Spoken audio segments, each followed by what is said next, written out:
Mi familia se burló de mí por querer ser artista. Invirtieron todo en el negocio de mi hermano, pero ahora que expondré en París, quieren decir que siempre me apoyaron. Me llamo Elías, tengo 32 años, y durante toda mi vida cargué con una culpa que no era mía, la de querer algo distinto. Desde que era chico supe que lo mío no era lo que mi familia esperaba. Mientras los demás soñaban con empresas, propiedades o trajes y oficinas, yo soñaba con manchas de pintura, con el olor del óleo, con el silencio de una sala de exposición. Tenía 7 años cuando dibujé mi primer retrato en una hoja suelta. Era de mi abuela paterna que había muerto hacía poco. Lo hice con lápices escolares, sin técnica, solo con emoción. Mi madre lo encontró pegado en la heladera, lo arrancó y lo tiró a la basura sin decir una palabra. Dijo que no quería cosas tristes en la cocina. Ese día entendí que en mi casa lo emocional era una molestia. Crecí con esa incomodidad. Mientras mi hermano Mateo hablaba de negocios a los 15 y ayudaba a mi padre en los talleres de la familia, yo pasaba horas encerrado copiando cuadros de libros que sacaba de la biblioteca pública. Nunca me compraron un set de pinturas. Nunca me preguntaron por qué me gustaba dibujar. Solo me decían que tenía que enfocarme en algo que sirviera. Dibujar está bien, Elías, pero eso no te va a pagar el alquiler, me decía mi madre cada vez que me veía con un cuaderno. Mi padre no hablaba mucho, pero cuando lo hacía era para dejar claro que no quería un hijo que viviera de fantasías. Mateo aprovechaba cualquier oportunidad para recordarme que él sí hacía cosas importantes. Cuando tenga mi marca personal, vos me podés hacer las etiquetas, si seguís con lo de pintar, me decía entre risas. A los 18, con una mochila llena de bocetos y más miedo que certezas, les dije que quería estudiar arte. Me senté en la mesa del comedor y les hablé desde el corazón. Les conté que no era un capricho, que quería dedicarme en serio, que ya había investigado las becas, las escuelas. Mi padre me miró como si le hubiera dicho que iba a ser ladrón. ¿Vos crees que te voy a pagar para que te pongas a pintar mientras el resto del mundo trabaja? Soltó, tajante. Mi madre bajó la vista, y en voz baja murmuró: Te vas a arrepentir, Elías. La vida no te va a tener paciencia. Mateo directamente se levantó y me palmeó el hombro como a un niño. Dale, hermano, está bien soñar un rato, pero cuando te despiertes avisa, ¿sí? Me fui de casa a los 20. No porque quisiera, sino porque entendí que si me quedaba un año más, iba a dejar de creer en mí. Alquilé una pieza barata en un barrio peligroso. Trabajé de mozo, de cadete, de ayudante en una librería de viejo. Pintaba por las noches, con lo que podía, a veces con témpera escolar o sobre cartón reciclado. Comía arroz, dormía poco, pero cada vez que me sentaba frente a un lienzo, sentía que tenía un propósito. En 3 años logré exponer en una galería pequeña. Era una muestra colectiva, nadie me conocía, pero una mujer se quedó 15 minutos frente a uno de mis cuadros. Al final se acercó y me dijo: No sé nada de arte, pero esto me hizo sentir cosas. Lloré en el baño esa noche. No de tristeza, sino de alivio. A los 24, decidí intentar algo más grande. Había juntado suficiente para montar un taller mínimo, una especie de estudio compartido con otros artistas. Hice un plan, diseñé un modelo de negocio. Sabía cuánto necesitaba, cómo lo iba a devolver, tenía todo escrito. Me armé de valor y fui a casa. Les pedí que me escucharan. Les expliqué cada paso. Mi padre leyó apenas una hoja y se rió. ¿Otra vez con esto, Elías? ¿Cuándo vas a entender que no sos empresario? Mi madre negó con la cabeza. Te queremos, hijo, pero esto no tiene sentido. Mateo me ofreció pintarle los murales de su nuevo local. Eso sí tiene salida, ¿ves? Te pago por metro cuadrado. No respondí. Guardé mis papeles, salí y no volví en meses. Al mes siguiente me enteré que mis padres habían invertido todo lo que yo pedía, y más, en un negocio de suplementos de Mateo. Lo celebraron en familia, con asado, brindis, fotos.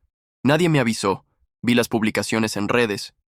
Orgullosos de apoyar a nuestros hijos emprendedores, decía el pie de foto. Seguí mi camino solo. Dormí en talleres fríos, vendí cuadros en plazas, pinté paredes por comida. Pero no paré. A los 28, una obra mía llegó a manos de una curadora francesa, Camille. Me escribió. Me dijo que había algo visceral en lo que hacía. Me ofreció exponer en una galería de París. Pensé que era una broma, pero no lo era. Llamé a mis padres, por costumbre, por reflejo. Mi madre lloró por teléfono. Siempre supimos que ibas a llegar lejos, dijo. Mi padre subió una foto mía de niño pintando y escribió: el talento siempre encuentra su camino. Mateo compartió: orgullo del hermano artista. Lo apoyamos desde el día 1. No dije nada, pero por dentro hervía, no por el éxito, no por el reconocimiento, sino porque ahora todos querían ser parte. Todos querían estar en la historia, cuando toda la vida se rieron de ella. Y entonces vi una publicación de Mateo en un video diciendo frente a la cámara: yo fui el primero que creyó en él. Siempre le dije que siguiera. Fui directo a su casa, golpeé la puerta, me abrió como si nada y le dije sin respirar: ¿qué estás diciendo en redes, Mateo? ¿Qué estás diciendo en redes, Mateo? Dije mirándolo fijo, sin titubear, sin amagues, sin ese miedo que por años me hizo quedarme callado. Él se rió como si todo fuera una broma sin peso. ¿Qué pasa, hermano? ¿Ahora no se puede reconocer el esfuerzo de la familia? Respondió apoyándose en el marco de la puerta, con su tono sobrador de siempre, ese tono de quien está acostumbrado a ser intocable. Pero esta vez no me hizo efecto. Esta vez no me reí, no me fui. Lo miré y dije: la familia no me apoyó, Mateo. Vos no me apoyaste. Vos te reíste. Vos me dijiste que pintara tus paredes. Vos me miraste con lástima mientras pedía ayuda con un plan armado, con números reales. Ahora querés sacarte fotos como si hubieras estado ahí cuando yo dormía con frío en un taller abandonado. Él me cruzó de brazos y dijo: Elías, estás exagerando. Todos sabíamos que tenías talento, solo que no estabas listo. Sentí que me hervía la sangre. ¿No estaba listo? ¿Eso te decís ahora para poder mirar a la cámara y decir que fuiste mi mentor? ¿Vos? ¿El que invirtieron como si ya estuviera destinado al éxito? ¿El que tuvo todo mientras yo rogaba por una oportunidad? Mi madre salió al escuchar las voces elevadas. ¿Qué está pasando?, preguntó con ese tono nervioso que usaba solo cuando temía que algo de las apariencias se rompiera. Pregúntale a tu hijo, dije sin girar la mirada. Pregúntale por qué dice en público que siempre me apoyaron, cuando en privado me dijeron que el arte no valía nada. Ella hizo silencio, como siempre hacía. Mateo desvió la mirada por primera vez. Me di cuenta de que ni siquiera se trataba del dinero, ni de los años sin ayuda. Era algo peor. Era la manipulación posterior, el intento de apropiarse de algo que no construyeron. Volví a casa caminando. No tomé colectivo. No quería estar rodeado de nadie. Llovía, pero no me importaba. Entré a mi estudio, miré las obras que iba a mandar a París y me senté frente al lienzo más grande. No pinté. Me quedé ahí por horas recordando. Cada risa contenida, cada comentario pasivo-agresivo, cada vez que me dijeron que estaba perdiendo el tiempo. Pensé en la vez que me enfermé por dormir en un espacio húmedo, en la vez que vendí mi celular para poder pagar el marco de un cuadro, en la vez que una mujer se acercó llorando a una de mis exposiciones y me dijo: esto me hizo sentir menos sola. Esas personas sí estuvieron. Esas miradas, esas palabras. Ellas eran mi familia en ese momento. Al día siguiente recibí un mensaje de Camille. Habían publicado un artículo sobre la muestra en una revista europea de arte. Había una mención directa a mi obra. La calificaban de impactante, honesta, profundamente emocional. Cerré el mensaje, y sin pensar mucho, le saqué una captura. Lo subí a mis redes con un texto simple. Esto es por mí, por los que no se rieron, por los que no pidieron resultados antes de dar respeto. No mencioné a nadie, pero los comentarios no tardaron. Tu mamá siempre hablaba de vos con tanto orgullo. Qué bueno que tu hermano siempre te motivó. Una familia unida es lo más importante. Leí cada comentario como si me clavaran pequeñas agujas. No respondí, pero me ardía. Esa noche, mi padre me llamó. Era la primera vez que lo hacía sin que yo iniciara la conversación. Su voz era seca, seria, formal. Vi lo que publicaste. No me parece justo. Todo lo que hicimos fue por tu bien. Siempre buscamos lo mejor para vos. Tragué saliva. Cerré los ojos. Me dolía escuchar su voz, no porque me importara, sino porque aún tenía algo adentro que deseaba que él, solo una vez, dijera la verdad. «Papá», le dije, «cuando vine con mi proyecto, vos me dijiste que era tirar la plata. Me lo dijiste en la cara sin pensarlo 2 veces. Y después invertiste en Mateo, sin pedirle ni una hoja de cálculo. ¿De qué justicia hablas ahora?» Hubo silencio. Un silencio largo. Después dijo, «Te estás volviendo arrogante, Elías. Esto se te subió a la cabeza». Y antes de que pudiera colgar le dije, «No, papá, no es arrogancia, es memoria, y ahora no me pienso callar». Las semanas siguientes fueron un desfile de hipocresía. Mis padres empezaron a contar a todo el mundo que yo siempre había sido un niño talentoso, que ellos me llevaban a clases de dibujo cuando era chico, lo cual nunca ocurrió, que me apoyaron emocionalmente, que mi éxito era un reflejo de los valores familiares. Me llamaban primos con los que no hablaba hace años, tías que me ignoraban en las reuniones. Todos querían felicitarme, pero en sus voces no había orgullo, había urgencia, como si necesitaran desesperadamente pegarse a algo bueno, aunque no lo merecieran. Un día, Mateo organizó una cena familiar, supuestamente para despedirme antes de París. Dudé en ir, pero fui. No por ellos, fui por mí, porque necesitaba ver todo eso con mis propios ojos. La mesa estaba llena, como en los viejos tiempos. Copas, comida, risas forzadas. Mi madre hablaba con una vecina sobre la sensibilidad artística que siempre tuve. Mi padre brindaba y decía, «Siempre supimos que Elías iba a hacer algo importante». Mateo, como siempre, en el centro. Yo lo empujé mucho, le decía que no dejara de intentar, decía mientras servía vino. Levanté mi copa. No sonreí. Los miré a todos. Y con voz tranquila pero firme dije, «Quiero brindar, sí, pero no por la familia. Quiero brindar por los días en que no tuve que comer, y aún así seguí pintando. Por las personas que creyeron sin conocerme. Por los que me dijeron no entiendo tu obra pero me hizo sentir.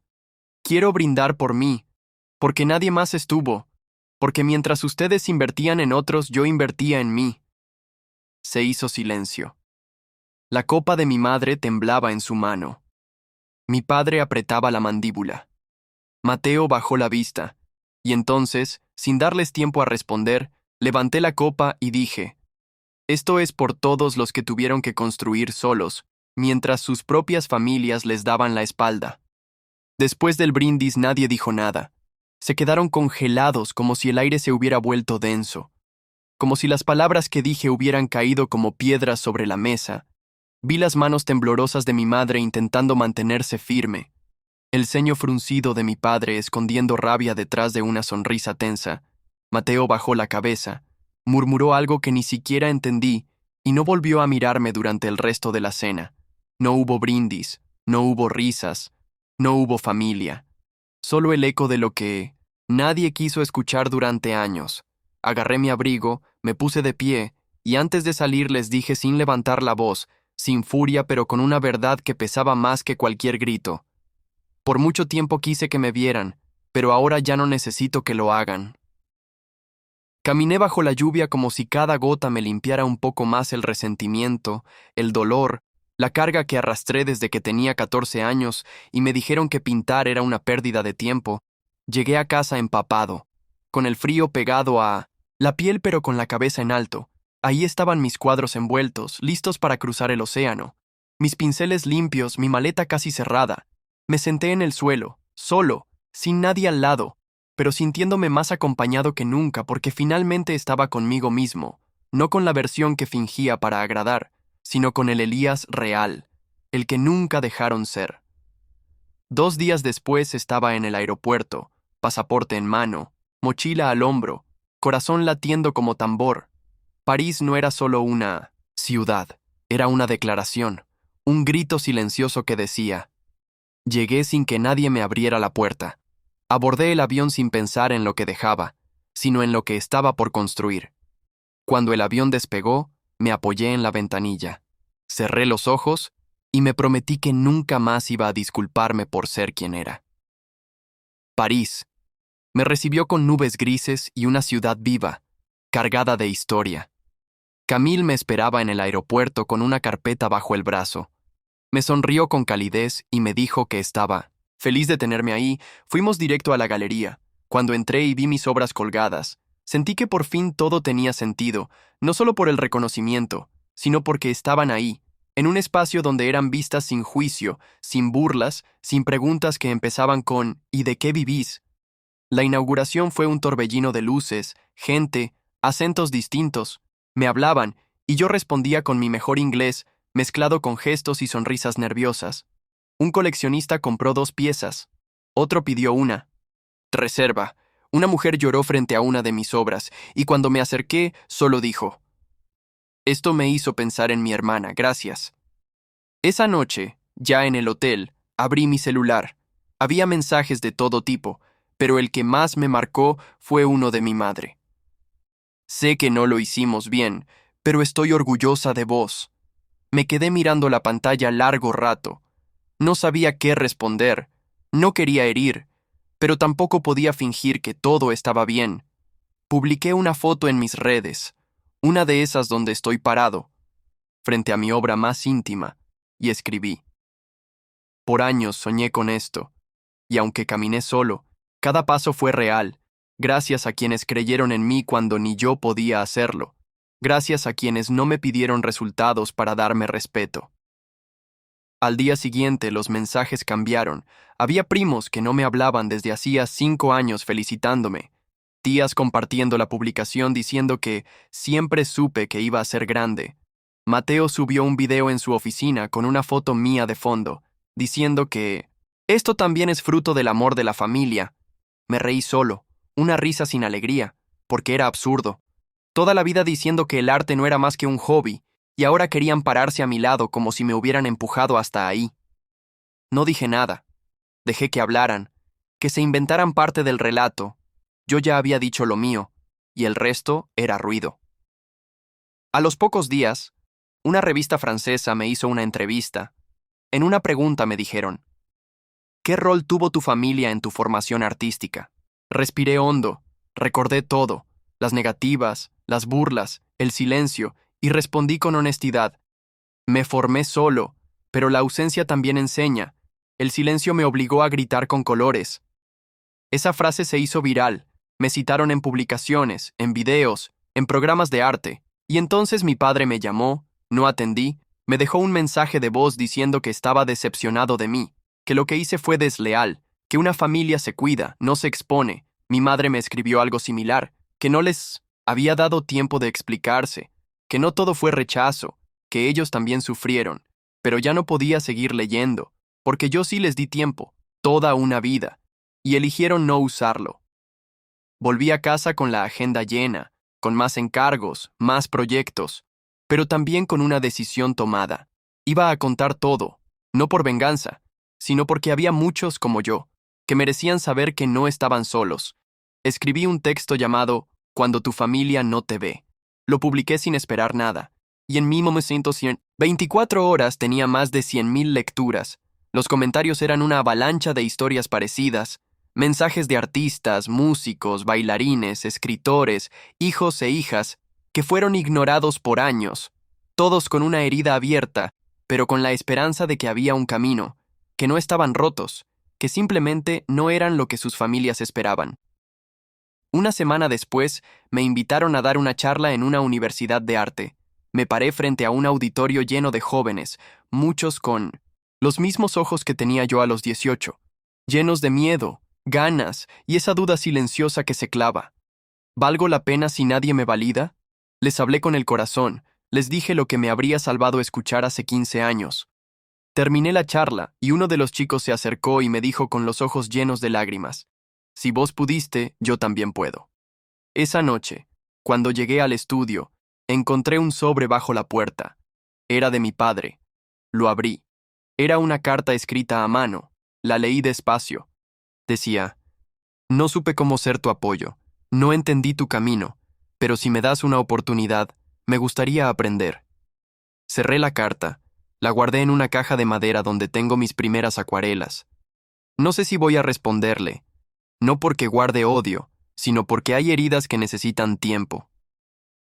Guardé los pinceles, apagué las luces, me preparé un té, y justo cuando estaba por sentarme, sonó el teléfono. Era Camille.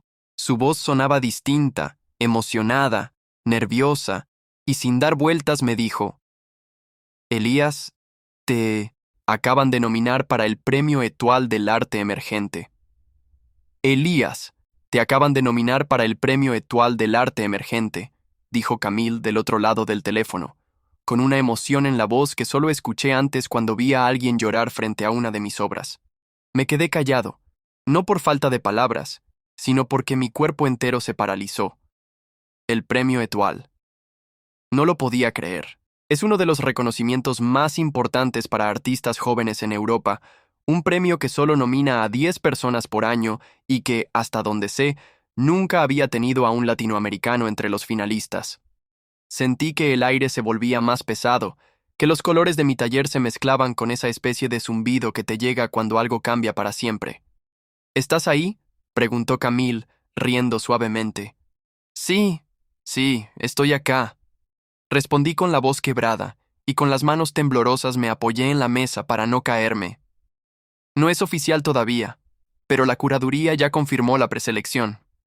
Vas a recibir el comunicado en las próximas horas. Quería que lo supieras de mí antes que de nadie, agregó, y esa frase me hizo sentir algo que no había sentido nunca antes. Pertenencia.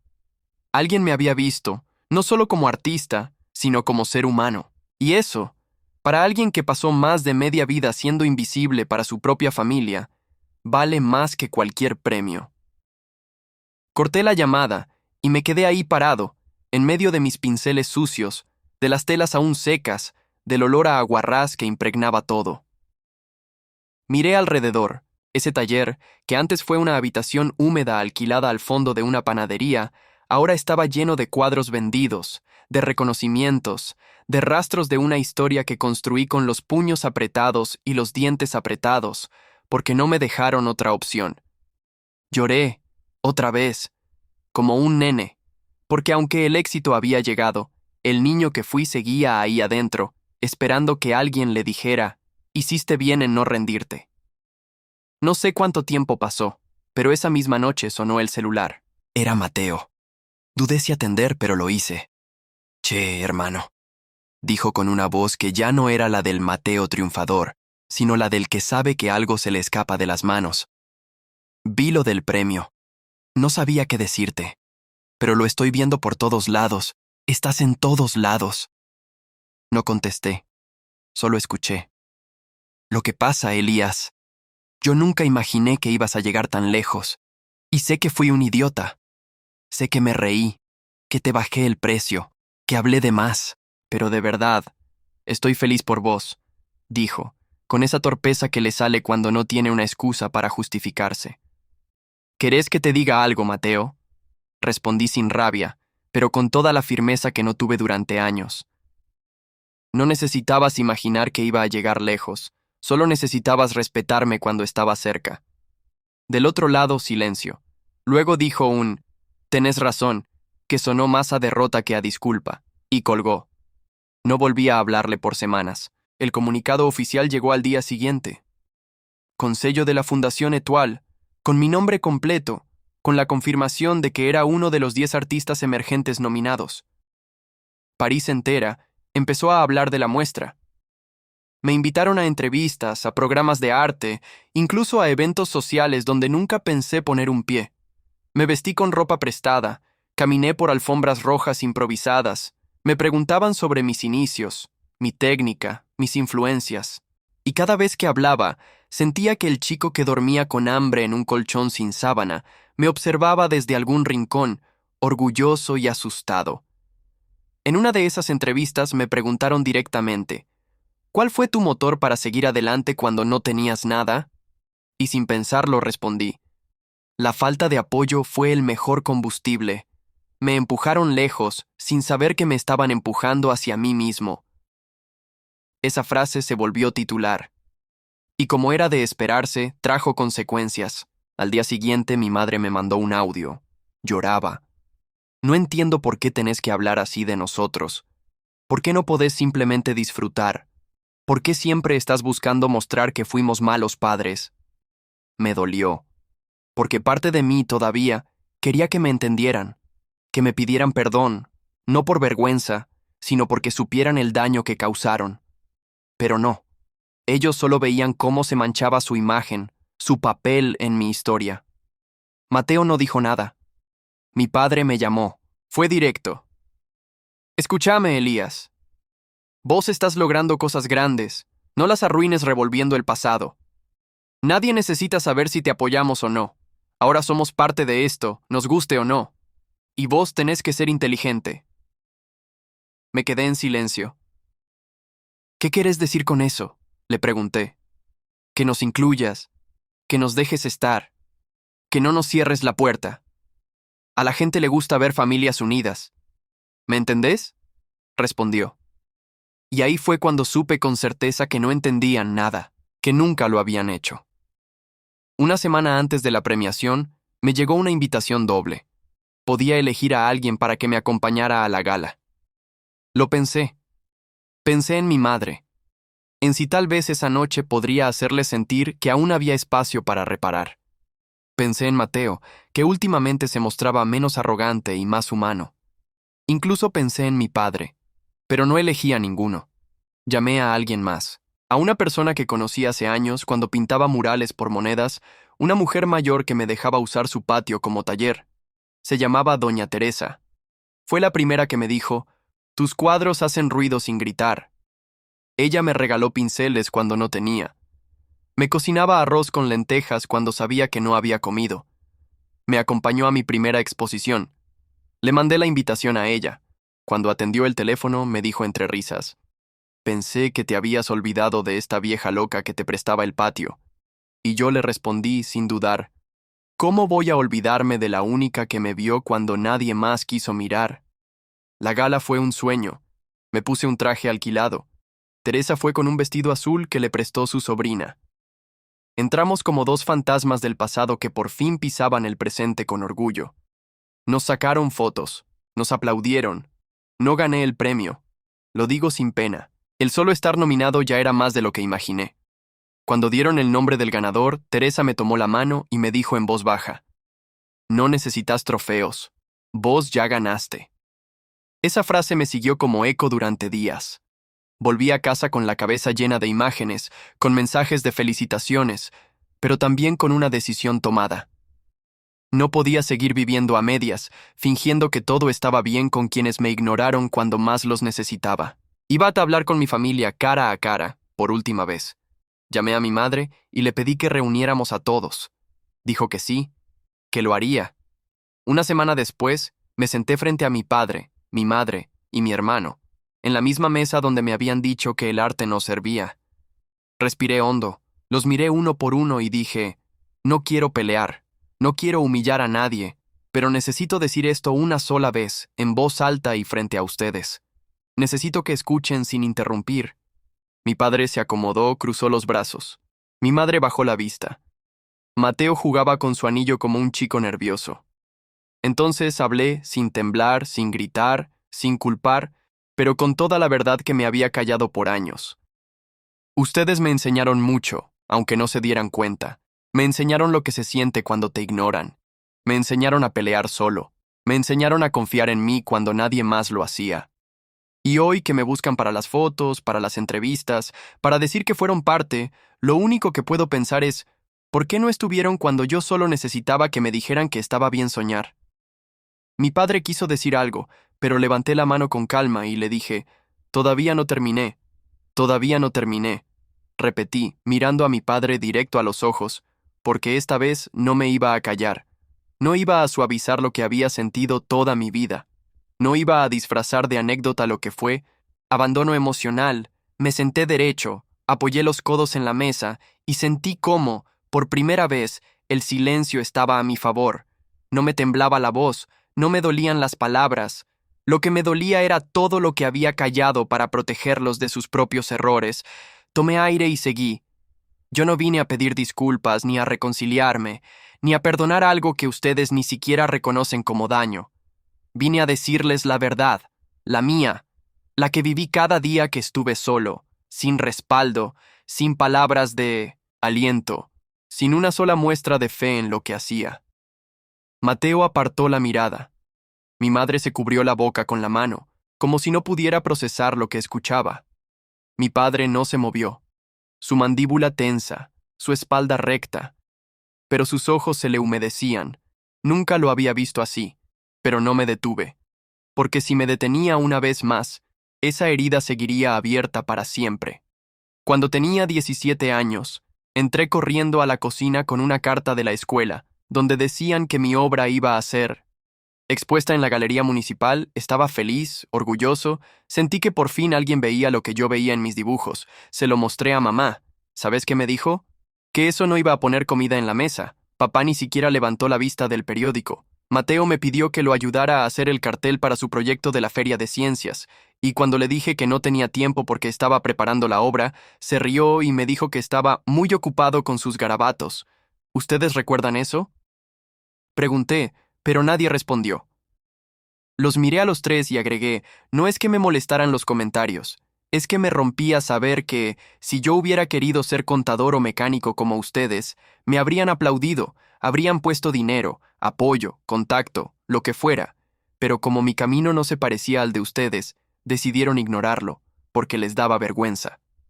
Mi madre finalmente levantó la vista, con lágrimas ya rodando por su cara. Intentó hablar, pero no la dejé.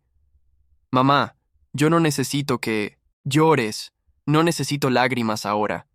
Eso necesitaba cuando llegaba a casa después de trabajar 12 horas cargando cajas y me ponía a pintar con las manos partidas por el frío. Eso necesitaba cuando dormía en el suelo de un taller sin ventanas, cuando vendí mi celular para comprar un bastidor, cuando estuve a punto de dejar todo porque me sentía un fracasado. Ahí sí necesitaba que llores, que me abraces, que me digas no te rindas, pero no estabas. Mateo se puso de pie. Caminó unos pasos hacia la ventana, se frotó la nuca y dijo apenas audible: Yo no sabía que era tan grave, Elías. Yo pensé que era una etapa, que después ibas a volver a algo más normal. Me reí con una amargura que no supe esconder. Más normal, claro. Lo mismo que me dijiste cuando te pedí ayuda con mi taller y me ofreciste pintar tus paredes por metro cuadrado. ¿Vos sabés lo humillante que fue eso para mí? Saber que ni mi propio hermano veía valor en lo que hacía, salvo que se pudiera medir en metros. Yo no quería humillarte, boludo, dijo sin mirarme. Solo pensé que, no sé, que te hacía un favor, que así ganabas algo. ¿Ganaba? Ganaba sentir que valía menos que una pared blanca, Mateo. Ganaba confirmar que ni en mi casa veían lo que yo hacía como algo digno. Vos tenés idea lo que es crear algo desde cero, algo que nadie pidió, algo que ni siquiera entendés por qué haces, pero lo haces porque si no lo haces, ¿sentís que te morís por dentro? ¿Tenés idea de lo que es sostener esa necesidad cuando el mundo te grita que no sirve? Mi padre finalmente habló. Te equivocás, Elías. Yo siempre creí que tenías talento, solo que no era práctico. Y bueno, yo fui criado para ver el trabajo como una herramienta, no como expresión. ¿Y qué crees que hacía yo pintando hasta las 4 de la mañana, papá? ¿Pasatiempo? Eso también era trabajo, solo que vos no lo podías ver porque no olía a grasa de taller ni traía plata al principio. Se hizo un silencio tenso, de esos que no se llenan con palabras bonitas, ni con disculpas a medias. Me paré y caminé hasta la ventana. Respiré hondo y me di vuelta. Yo no vine a romper la familia. No vine a escupirles en la cara lo que no hicieron. Vine a liberar al chico que fui. Porque ese chico aún me grita desde adentro. Y ahora que tengo la voz, voy a usarla. Ustedes pueden decir lo que quieran en redes, a los vecinos, a los primos. Pueden seguir decorando la historia para que parezca menos cruel. Pero yo sé la verdad, y la voy a seguir diciendo. No porque guarde rencor, sino porque guardé silencio demasiado tiempo. Mateo se sentó de nuevo. Mi madre sollozaba en silencio. Mi padre asintió una vez, pero no volvió a hablar. Me acerqué a la puerta, agarré el picaporte, y antes de salir dije lo último que necesitaba decirles. Hoy estoy a punto de abrir una segunda exposición en París. Me llamaron de Berlín, de Milán, de Santiago. Mi nombre empieza a sonar. Y sí, Quiero que estén orgullosos, claro que quiero, pero no quiero que inventen que me apoyaron. Solo quiero que, por una vez, digan la verdad. Que no creyeron, que se equivocaron. Y si algún día pueden hacer eso, entonces quizá podamos volver a hablar como familia. Pero hasta entonces, yo sigo caminando con quienes sí estuvieron. Y sin darles tiempo a responder, abrí la puerta y salí. Al día siguiente, recibí una videollamada de Camille. Me sonreía desde un estudio nuevo, con obras colgadas detrás y una energía rara en la cara, como si supiera algo que yo no.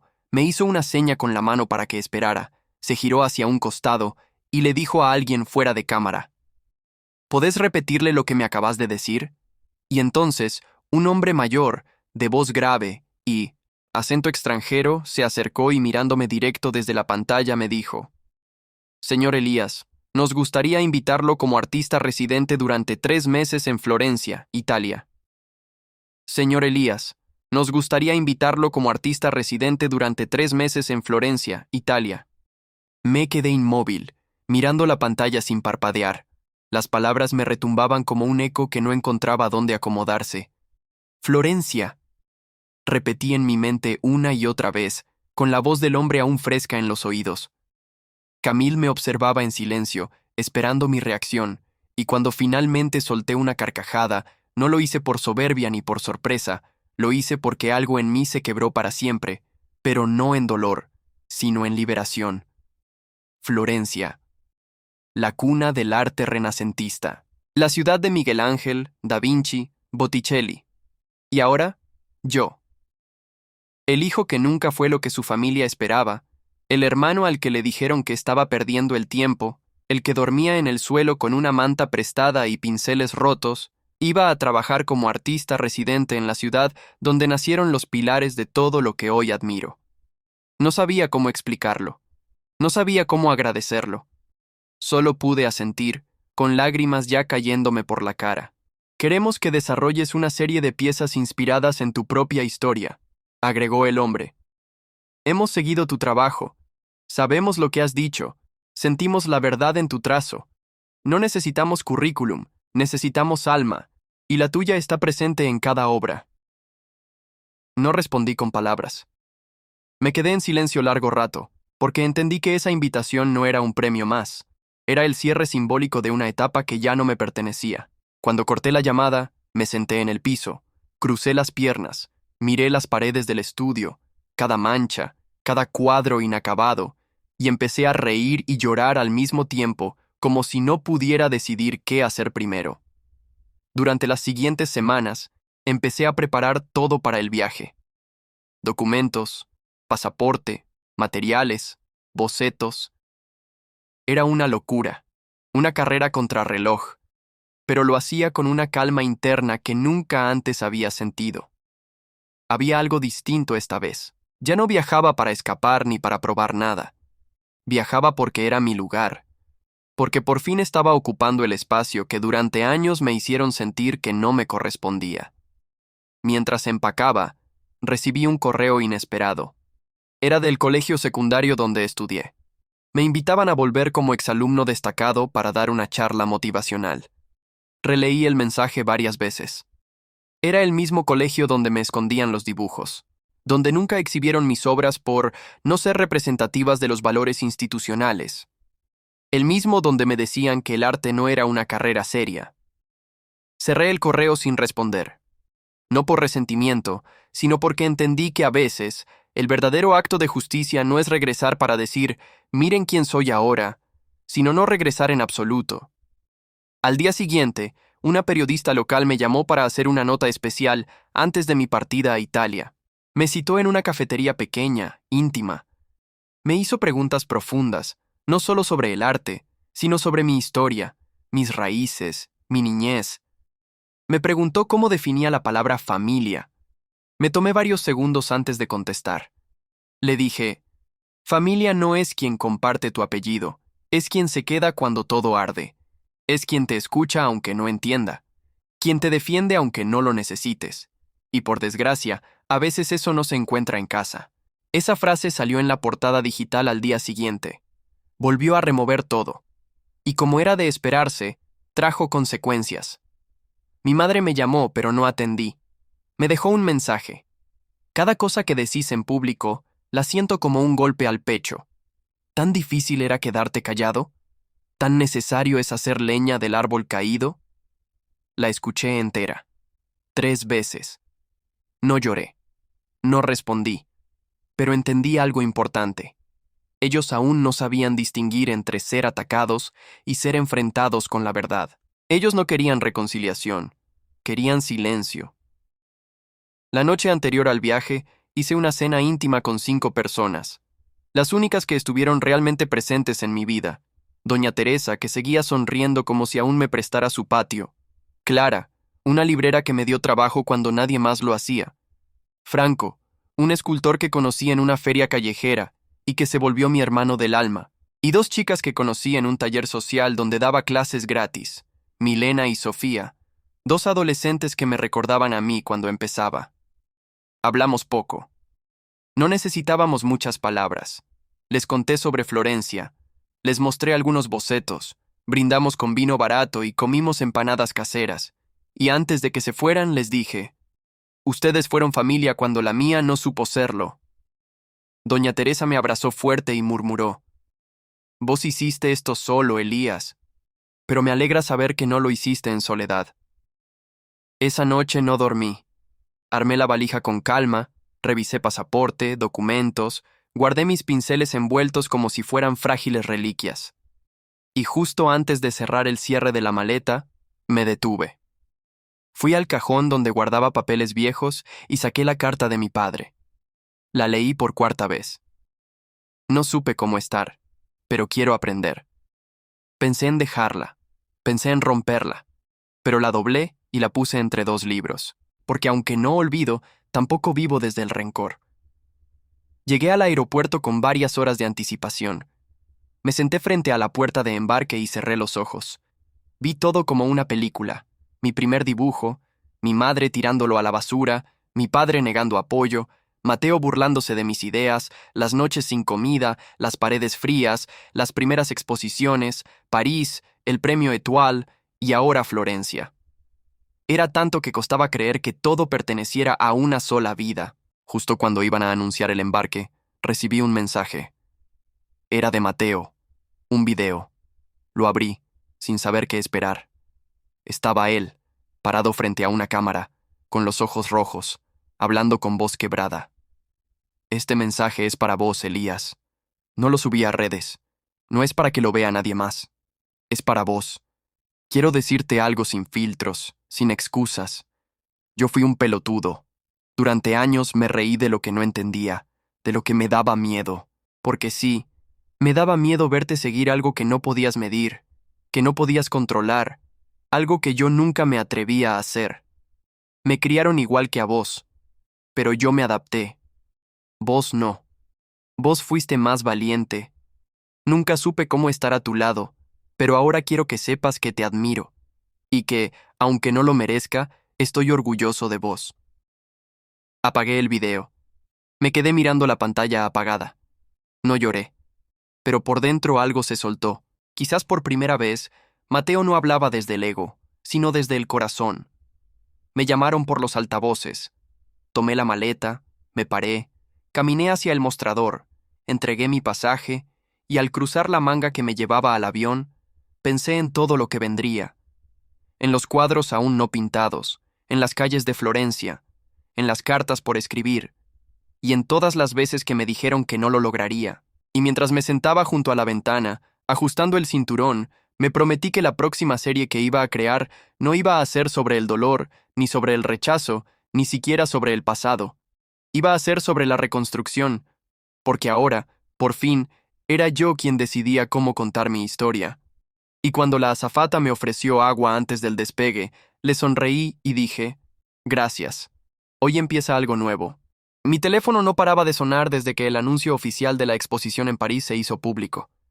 Al principio pensé que serían mis amigos del círculo artístico o colegas felicitándome. Pero no, era mi madre. Y luego mi tía. Y después, mi hermana. Uno a uno, todos aquellos que me habían ignorado comenzaron a aparecer como si nada. Mi niño, siempre supe que llegarías lejos. decía mamá con una voz melosa que no usaba desde que yo era un niño. Quise responderle algo seco, algo que mostrara la verdad, pero me limité a escuchar. Mi tía fue peor. Sabes que cuando no te ayudamos fue por tu bien, no queríamos que sufrieras con algo tan inestable como el arte, dijo sin el menor pudor. ¿Y ahora venían todos con discursos de apoyo?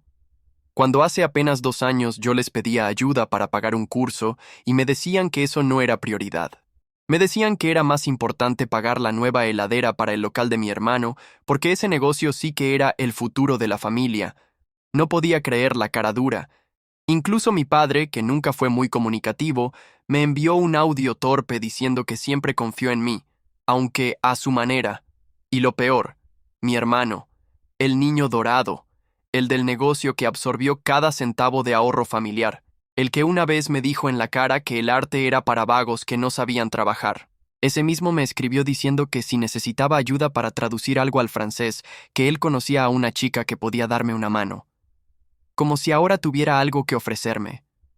Como si no recordara que cuando me quedé sin techo porque no podía pagar el alquiler, no quiso que me quedara en su sofá por espacio limitado. Tuve que dormir 2 noches en el taller hasta que un amigo me ofreció una habitación. Y ahora, como si nada, todos querían formar parte de este momento. Me escribían mensajes como, siempre creímos en ti, cuando tengo pruebas claras de que me dieron la espalda. Me mandaban fotos mías de niño con pinceles, diciendo que desde pequeño ya sabían que era especial. Pero ¿dónde estaban esas fotos cuando les pedí ayuda para imprimir mi primer portafolio? ¿Dónde estaban cuando me rechazaron la beca por no tener fondos suficientes? Mi abuela, la única que siempre me apoyó, la única que me dio 20 euros para comprar pinturas cuando no tenía nada, falleció sin ver esto. Y aún así, siento que es a ella a quien debo esto, no a los que ahora me aplauden porque les conviene. Lo más hipócrita fue cuando mi prima subió una historia a Instagram diciendo que estaba orgullosa de su primo artista, que representaría al país en París. ¿Orgullosa? Si cuando mostré mis bocetos en la cena de Navidad, se rió y dijo que eso parece garabatos de jardín de infantes. Pero ahora, como todo el mundo me etiqueta, ella quiere el brillo ajeno, y no termina ahí. Incluso conocidos del barrio, gente que me cruzaba sin saludar cuando pintaba en la plaza, ahora me mandan mensajes diciendo que siempre supieron que yo tenía algo especial. Me invitaron a programas de radio local. Me ofrecieron un mural para una escuela que me negó la entrada cuando quise dar una charla de arte hace 4 años. Me escriben periodistas que nunca respondieron mis correos cuando intentaba promocionar mi primera muestra. Y yo solo los leo con calma, en silencio, mientras termino de embalar los lienzos que viajarán conmigo a París. Porque a pesar de todo, hay algo que aprendí. No puedo detenerme en cada aplauso falso, ni tampoco en cada abrazo tardío. Pero también sería hipócrita si dijera que no duele. Porque sí, duele. Duele que ahora, cuando ya no los necesito, aparezcan con flores, con palabras bonitas, con intenciones vestidas de afecto. Duele que cuando pedí agua me dieran la espalda, pero ahora que traigo vino, quieran brindar conmigo. Pero el dolor ya no me frena, solo me recuerda, y ese recuerdo me sostiene. Por eso, cuando esta mañana sonó el timbre de mi casa, y vi por la mirilla que era mi padre, algo dentro de mí se encendió. Dudé. Pensé en no abrir. Pero abrí. Estaba parado ahí, con una camisa que nunca antes le había visto, y un gesto contenido, como si ensayara desde hacía días esa escena. No traía regalos, no traía flores. Solo un sobre en la mano y la mirada baja. ¿Puedo pasar?, preguntó sin levantar la voz. Lo miré por varios segundos antes de abrir la puerta del todo. Caminó despacio hasta el living y se sentó donde una vez me dijo que el arte no daba de comer. Puso el sobre la mesa y dijo, «Quiero que leas eso antes de irte. No espero que me contestes ahora. Solo necesitaba entregártelo en persona». Lo miré fijo, sin abrirlo.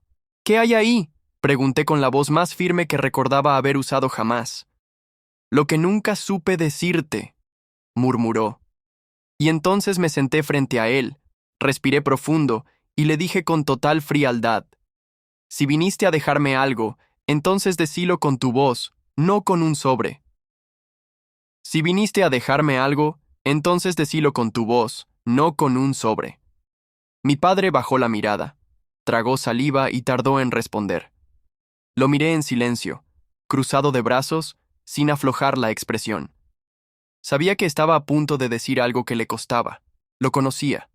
El silencio prolongado no era por duda, era por miedo. Miedo a decir algo que finalmente lo desarmara. Se acomodó en el borde del sillón, miró el sobre, lo giró entre los dedos y dijo: No supe ser padre para vos. Levanté las cejas apenas. Me mantuve inmóvil.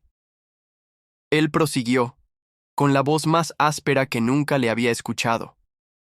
No supe cómo hablarte. No supe cómo acompañarte. Siempre me resultaste ajeno. Nunca entendí cómo funcionabas. Y cada vez que te veía pintando encerrado en tu mundo, me sentía inútil, incómodo, como si hubiera fracasado antes de empezar. Hablaba sin mirarme. Lo dejaba hablar porque algo en mí necesitaba escucharlo llegar al fondo. Yo no tenía las palabras. Tenía herramientas. Sabía arreglar cosas. Sabía poner ladrillos, conectar caños, cambiar fusibles. Pero no sabía cómo se repara un hijo que duele por dentro. Y como no sabía, me escondí. Me convencí de que era culpa tuya. Sus ojos brillaban, pero seguían secos. Yo empujé la plata hacia Mateo porque entendía lo que hacía, porque podía explicarlo en una frase, porque era más fácil. No respondí. Había aprendido a no llenar los huecos del otro con mis palabras. Lo dejé vaciarse. Cuando te vi en la televisión no sentí orgullo. Sentí miedo, porque supe que habías llegado lejos sin nosotros. Y ahí entendí que nunca más ibas a volver del todo, que nos habías dejado atrás, y no te culpo. Solo me costó aceptarlo. Apreté los dientes. No porque me enojara, sino porque dolía. Era distinto. Era un dolor viejo que volvía a rasparse con lo que decía. Tu madre no te entiende, pero te quiere. Yo no supe quererte porque pensé que para amar había que controlar, y vos no sos alguien que se deje controlar. Se quedó mirando el suelo. Lo del sobre no es disculpa. Es un texto que escribí hace 2 semanas. No sé si está bien, ni siquiera sé si tiene sentido. Pero quise decirte algo, y como no confiaba en poder hacerlo cara a cara, lo escribí. Estiré la mano. Tomé el sobre y lo metí en el bolsillo sin abrirlo. ¿Querés que lo lea?, preguntó. Negué con la cabeza. Si lo escribiste ya está. No necesito que lo expliques. No estoy buscando consuelo. Se levantó despacio. Tenía los hombros caídos. Miró alrededor como si la casa fuera otra. Está distinta, dijo. Ahora se nota que es tuya, que vivís acá. Porque no hay rastros de ustedes, respondí sin suavizar el tono. Acá no hay cuadros familiares, ni portarretratos, ni recuerdos que me recuerden lo que me costó sacármelos de encima. No lo dijo, pero lo entendió. Caminó hacia la puerta. Se detuvo antes de abrirla. Me miró una vez más. ¿Querés que te escriba desde acá cuando estés allá? No lo hagas por compromiso, respondí. Hacelo si un día realmente tenés algo para decir, pero si vas a mandar frases de aliento que no sentís, prefiero que no digas nada. No contestó. Asintió con la cabeza. Abrió la puerta. El frío de la calle entró como una bofetada. Ya era de noche. Lo vi alejarse desde el pasillo. No miró hacia atrás. Cerré la puerta sin pensar. Volví al centro del cuarto. Me quedé parado frente a la valija abierta. Todo estaba en su lugar. Pinturas, pinceles, bocetos, libros. Toqué cada objeto con calma, como si al cerrar la valija también cerrara una etapa. Revisé el sobre una vez más. No lo abrí. Lo guardé en la carpeta donde meto papeles sin fecha. Me senté. No prendí la luz. La oscuridad del cuarto era tranquila. No me pesaba. Ya no había nada que decir, ni que probar, ni que justificar. Solo quedaba viajar. Al día siguiente me subí al avión sin drama, sin lágrimas, sin mirar atrás. Comí, dormí, miré por la ventana. El cielo sobre Europa era gris, pero abajo todo era claro. Llegué a París como se llega a un lugar donde uno se reconoce. Nadie me esperaba en el aeropuerto con carteles ni abrazos, solo Camille, que me saludó con un simple «Estás justo a tiempo». Caminamos en silencio hasta la salida. Subimos a un taxi. Afuera lloviznaba. Al pasar por el Sena, ella me miró de costado y dijo, «Todo esto es tuyo ahora, ¿lo sabes?» Me reí por primera vez en días. Saqué un cuaderno de mi mochila, abrí en una hoja en blanco y empecé a trazar líneas sin pensarlo. No le respondí.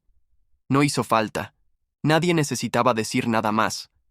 Y así empezó la mañana, sin nadie del pasado, sin fotos, sin voces conocidas. Solo yo, una hoja vacía y París.